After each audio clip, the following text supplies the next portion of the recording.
It really was the good, the bad, the ugly from Nick Robertson all weekend long. Wasn't crazy about his game, specifically on Sunday in Carolina. Just some weird plays. That high sticking penalty I thought was so dumb. The giveaways, like those decisions, will hurt his chances of cracking the game one roster, we'll say. But then he hits you with the good stuff and he scores a goal. And then you realize like why it's difficult to take this guy out of the lineup. Yeah, he just has a knack for a net. I remember practicing with him and playing with him a little bit when I was kind of black acing with the Marlies and the Leafs, and he's a good goal scorer. Trust me, I've seen a lot of guys and the way he is deceptive with his shot, and even last night, the quick play, the recognition of like Yeah. Matthews is going to get the puck, and he gets his feet around quick so he can release it on the fly, almost drifting backwards in a sense, is a great play, is a high quality play, but for me, it's what you touched on earlier is the other side of the puck, the simple things, which is a killer for Robertson. And this is like a coach killer for me is the fact that, Yeah. he produces and everybody wants it from him. But then like you see the other side of the puck where I don't have trust putting you over the boards, where there's other players that go over the wall. You know what they're going to bring. They're going to be defensive. They're going to do the right things because we have Nylander, we have Matthews, we have Marner, these guys that are the offensively top six gifted players, where if you're not going to defend the puck well and be predictable, it's hard for a coach to have trust in you, especially when you're trying to build toward the playoffs. So for me, I know what he comes with, but that it comes at a cost. And I think that's where his game is lacking. Dare I say you're like me and you're okay? Like if you had to gamble and say, "Hey, we're gonna let go of this guy, we're gonna trade him," would you be okay with that in the summer? 100%. I think you have the horses, right? Unless there's a fact where it's like you think he's ready to step up into one of those top roles. What is Yeah. the point of playing him in a role where you need defense? You need those bottom six. I understand the fact of like there is the commodity of if you have a bottom six guy like that can still score, but I don't think it could come at a cost of sacrificing defense because those bottom six guys have to defend well.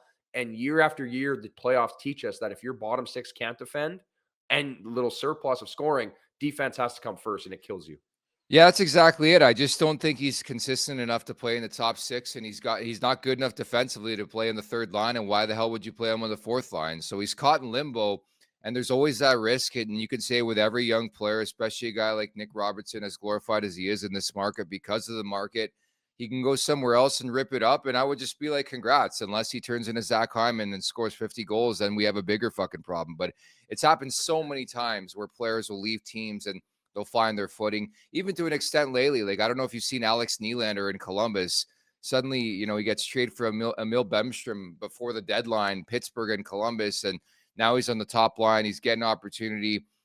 Granted, like I want to see a larger sample size, but I think I'm at a point, like I've seen enough out of Nick Robertson.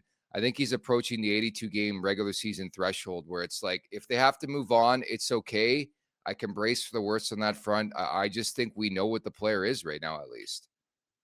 No, and there is always the fact of like a change of scenery sometimes can benefit guys. You look at a good friend of mine, Sam Reinhart, obviously scoring 50.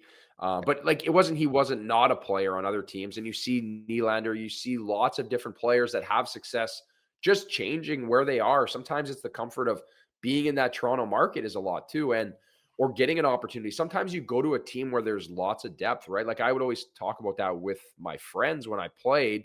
Like granted there was 31 teams, now there's 32, but like the fact that there's only this many jobs as goaltending. Like so when I would deal with free agency, just to get a chance to play a little more or get my foot in the door, Mhm. or if you're on a team like say Tampa and you're drafted and you're a star, or Toronto's a great example with Matthews, all these guys, they already have their high end talent. So if you're drafted in that role, you might be better suited to be on the Columbuses or be on the teams that aren't as weak because you're going to play more into your role. So I agree with you here. I feel like it's not like he hasn't got opportunity. It's not like this has just been a little one and done. He's had ample chances to improve his game, and it's something that isn't fallen by the wayside by any means. He's been exposed to it. He had lots of time in the American League to fine tune it, and it seems like we just keep going back to the same problem over and over again with him. You know what team I think that could really benefit from like taking a flyer on a Robertson is like a Chicago, right? Like they're not going to be good next year. I think there's the opportunity to play with Connor Bedard.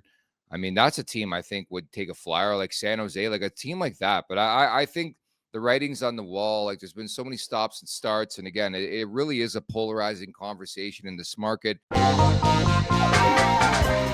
Make sure to check out more of our content right here on the Leafs Nation YouTube page. We got long form interviews, we got clips, we got epic rants by Jay Roseau. We simply have it all. And don't forget, you can find out much more at theleafsnation.com. Thanks so much for watching.